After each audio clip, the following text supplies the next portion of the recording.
Dr. Lyndzie Wanjiku is a renowned medical practitioner of admirable professional standards. She holds a Bachelor's of Medicine and Surgery from the University of Nairobi.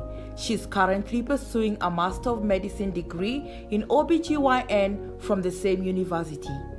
Dr. Wanjiku, fondly known as Dr. Lyndzie, has notable experience in adolescent health and reproductive health. She was previously the Senior Medical Officer at the County Government of Nakuru before moving to the University of Nairobi as a resident in OBGYN. She is also the present co-convener of the KMA Young Doctors Network Committee and also the KMA Social Responsibility and Welfare Committee. Let's listen to Dr. Lyndzie's story as she talks about her journey of becoming a medical doctor. Welcome, Dr. Lyndzie Wanjiku. It's nice. Thank you so much for having me. You're welcome. All right, so who is Dr. Lyndzie Wanjiku? All right, so hello everybody, and thank you for choosing to view this today. My full name is Dr. Lyndzie Wanjiku. How did I get to be a medical doctor? Yes. So the story goes way back, actually. It goes way back to when I was 6 years old. I remember vividly, like it was yesterday. Mm-hmm. We had my cousin who was actually doing their graduation party at our school. So, you know the way you adorn the graduation gown and you have the cap on and the hood and everything. So I kept on asking my mom, why is so-and-so wearing like this? I also want to wear that, because it was looking so fancy. I'd never before seen anything like that. I mean, I was only 6 years old, So, she tried to explain to me that this is a graduation. Well, I didn't understand much about it. Like, what is that? What does that mean? But I remember she said one thing, that we call him Mr. G, will be a doctor. So I asked him, a doctor like the one we normally go and they give me an injection. And then she said yes. Then I was like, oh, so now when I become a doctor, will I be getting the injection? She said no. So I was like, okay, I will become a doctor. So that you don't get the injection yourself. How did you then prepare yourself to become a medical doctor? Because what subjects did you take in school? What really prepared you? What kind of grades did you get to become a medical doctor for anyone interested in that? Okay, so in terms of preparation, for the KCPE, I got an A plane. And then for the KCSE, either biology chemistry or biology. No, yeah, it was actually biology chemistry. Yes. Biology chemistry, yeah. Yes, biology chemistry. And then they either took physics or maths in terms of your performance. Okay. Of course, they normally take the one that you have performed best. So it was either maths stroke physics, and then biology and chemistry. Yes. And then, of course, a language, English or Swahili, and then whatever. They really didn't care about the humanities. So I think the first thing they look at for the medical profession is really the science bit and the math, yeah? Yes, all right. Yes. So how did you transition now in uni? When you're in uni, where did you go to uni and how was life? How many years did you take? I hear it takes how many years? 6 years plus something. Imagine, it took 6 years. Oh my God. I even didn't believe I finished, I know. You start and then you get in the middle and you're like, by then, it's never that serious. Yes. So how did you persevere through it? University was a culture shock for me because nobody follows you up. Yes. It's like they're just expecting you're an adult of sound mind. Yes. And you can read. And nobody cares if you show up to lessons or not. And if you don't pass, that's up to you. Nobody cares. You actually, what happens is you get into class, and there's a signing sheet. So you sign in your name every single session. And I think now they have even come up with a fingerprint. So when you arrive, you take your fingerprint. It even shows the time you arrived. Oh, really? They've advanced then since my time. They've advanced, yeah. Okay. So those days, they used to be very strict because I think they used to say that I think you needed to have 75% attendance to be able to sit for any exam.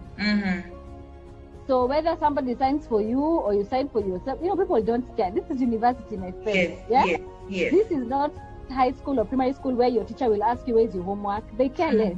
So the onus is on you to actually, plan your time, do group discussions. Like for me, what really helped was we used to be a group of 5 or 6, and then we would always divide the work amongst ourselves. Like now we say, this person read on this other person read on this. Then we come together. When we do a 2 or 3 hour discussion, everybody gets to teach. It was like we used to teach each other. So because medicine was so wide, because I think the first year you do basic sciences, you do biochemistry, you do physiology, and you do anatomy. So the anatomy bit, I'm interested in that. I still hear you get operate on, do I have to say it here? Is that true? On cadavers. It's very true, actually. It's very true, and it's still happening even now. I don't think we've gotten to telemedicine yet. I think perhaps in the States they're dissecting robotics, I don't know, but here in Kenya, we are still operating on cadavers. A cadaver is basically a dead body that has been embalmed and put in some formalin so that it does not decompose. So you're able to dissect it from head to toe or from toe to head, whichever how you decide to start. So what was your experience the first time you saw that? Me, I'm dramatic. I am dramatic because I had never before seen a dead body ever in my entire life. Even when we used to have funerals, I never used to go and view the dead body. I was like, let the dead be dead.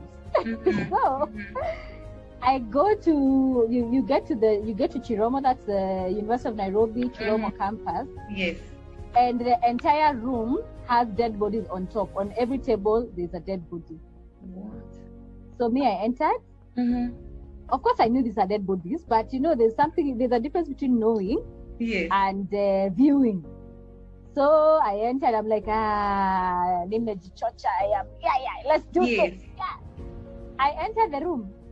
I look at the first body, the second body. By the third body, I was on the floor. I fainted. And were you with other students, your professor, and everybody? So are you the only one who fainted? I don't know. Me, I fainted and I got knocked out. So I didn't know what happened. I just found myself outside. They had undone my blouse and, for air and all that.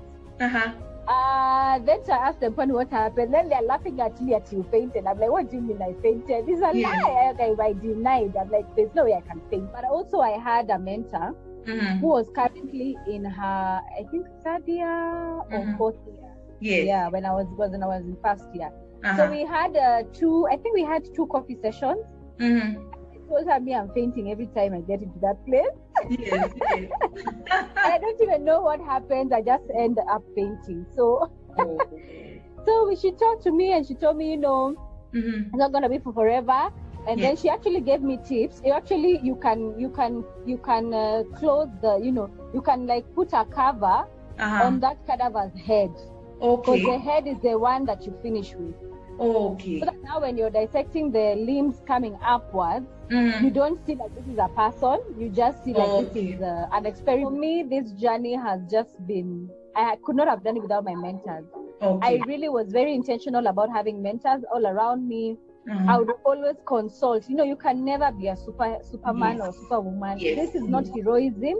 This is somebody's life. This is somebody's family, family members, somebody's relative. This is somebody's loved one, so you can't just decide to do what you feel like doing.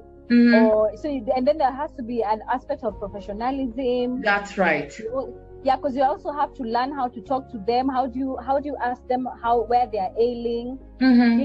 Also even ask them for permission to touch their body because it is their body. You can't just go like, remove your clothes. No. They appear rude to me because it's like, just get off your clothes. I need to get the next client in and I need to do this. So it's really nice that you've got some personal point of view to actually look at this person as somebody worthy of your treatment and of your respect, isn't it? It has a lot to do with your own personal initiative, in terms of what makes Dr. Lyndzie stand out, what makes that patient want to come back to me and not to person the X, next person, yes. Yeah. So what really makes you, that question, you need to answer that question. What makes you stand out as Susan, as whoever, Yes.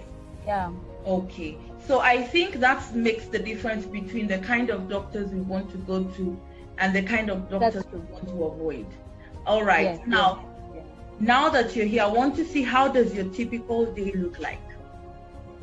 All right. So I'm currently doing my master's degree. So first of all, I'd like to say, for anybody who starts this journey, dedicate 20 to 25 years of your life in school. Oh, okay. Yeah, because of course 7 years, I say 7 because 6 years of undergraduate and 1 year compulsory of internship. Okay. And then a Master of Medicine degree is 3 to 6 years, depending on what you decide to take. I say 6 years because neurosurgery is 6 years. Okay. Most of the general surgery, plastic surgery is 5 years. And then we have obstetrics and gynecology, pediatrics, internal medicine, which is 4 years. Okay. And then now you have your pathology, psychiatry, which is 3 years. Okay, I get you. Yeah. So like for me, I'm doing a 4-year program. Okay. And what are you specializing in? I am specializing in obstetrics and gynecology. We work in shifts. Okay. So, sometimes I'll have an 8-hour shift. Sometimes I'll have a 12-hour shift. Yeah. Other times I'll have a 16-hour shift. Other times 18-hour shift. And that's right. Of course, the monster of it all is the 24-hour shift. Yeah. Yeah. But of course, you get to rest. You can't do a 24-hour shift every day. You can't do that every day. Yeah, you've got to rest. So we get time to rest. I am very intentional. Okay. I have a planner. And I have a journal. And I have goals. And I have something that I call a vision board.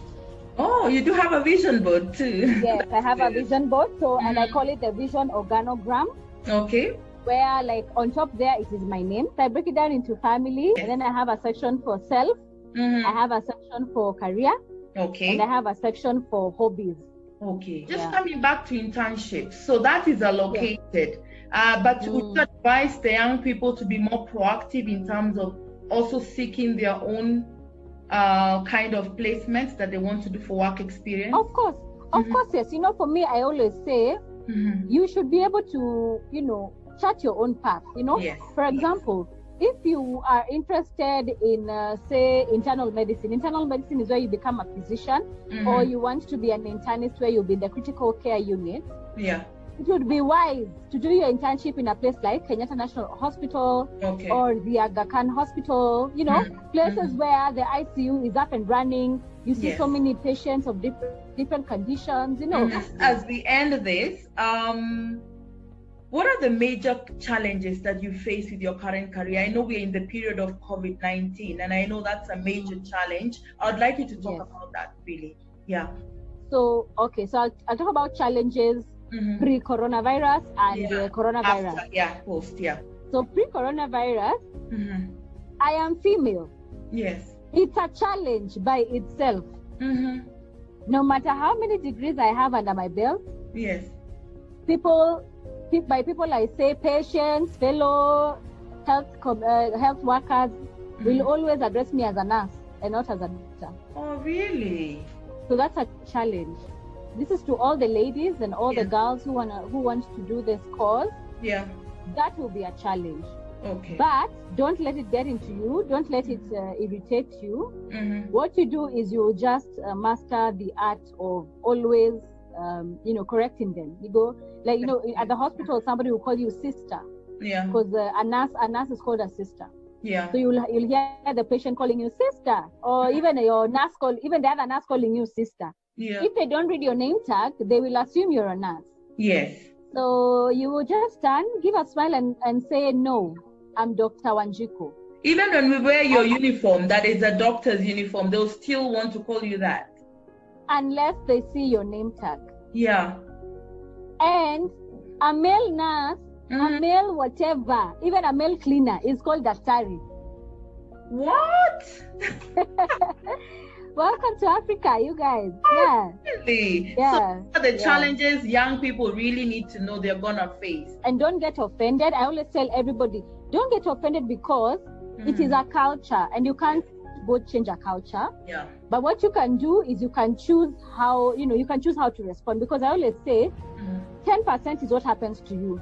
Yeah. 90% is how you respond to it. Yes, how you respond so to don't others. get offended. Yes. Don't get offended. Just master emotional intelligence, and always be very very specific, like, no, yeah, I am Dr. So and so. Yes. And then you continue with what you wanted to say. Yeah. Very good. So that's a big challenge. Then now, of course, during Corona time, I work at the Kenyatta National Hospital, because I'm in University of Nairobi, Kenyatta National Hospital campus. I'm doing my master's there. Yeah. So, of course, at first we didn't have PPE. We didn't have the N95 masks. The gloves were, gloves now, people, I don't know what happened to the gloves. I don't know whether they disappeared or people took them home. Always remember the Hippocratic Oath. It always says, number one, do no harm to the patient. Do no harm to the patient, okay? Number two, protect yourself first. So it's in the Hippocratic Oath. So always have to remember that you come first. There's no way I will treat you and I am not protected, or I'm unwell, Yes. Also, our mental health, we were affected because I have not seen most of my family since February. I haven't. The most I do is video calls, Zoom, phone calls, like that. Yeah. So of course there was a lot of, you're also human and you want to see your family. We have different associations in the country. So the Kenya Medical Association, which is like the mother association of all other associations. Yes. We came up with a number that you can call, a toll-free number just for health workers. Okay. You call that toll-free number and then you just debrief. You cry if you want to cry. You just say what you feel during this Corona time. You just say you're fed up. You feel you want to quit, and then somebody on the other line will be either a psychiatrist or a clinical psychologist or a counselor who will take you through a session, and it is for free. So that really helped us. So mental health is very important. All right.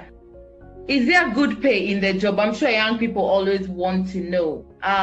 Is it different from beginning to end, the more experience you have, or how much reimbursement, how much are the financial parts in this kind of profession? All right, so in terms of profession, you have to be patient, because first of all, you're taking 6 years in school, and the person who did a bachelor in commerce has graduated and is already earning a 6-figure salary. You are there, you're still eating mandazi. And you guys are in high school together. Yes. And you're eating mandazi yogurt. Then they are going to CJ's and I don't know, Arboretum and I don't know where else. Radisson Blue and where else for lunch. Because they are being paid a 6-figure salary. So you have to be patient. Be patient. Be patient. It will pay. Honestly, it will pay. And it gets better as you enhance your education. Thank you for talking to us, Dr. Lyndzie. It was really nice. Thank you. We can go on and on, but one of the things I've learned today is that if you want to become a medical doctor, you have to have a bit of courage. You need to actually be very, very patient, and also just wait. It's gonna come. But it's one of the most fulfilling professions, and I'm so glad that you actually enjoy it, and that you even have time to do your own things. So thank you, Dr. Lyndzie, for talking to us. Bye-bye. Thank you. Thank you for having me.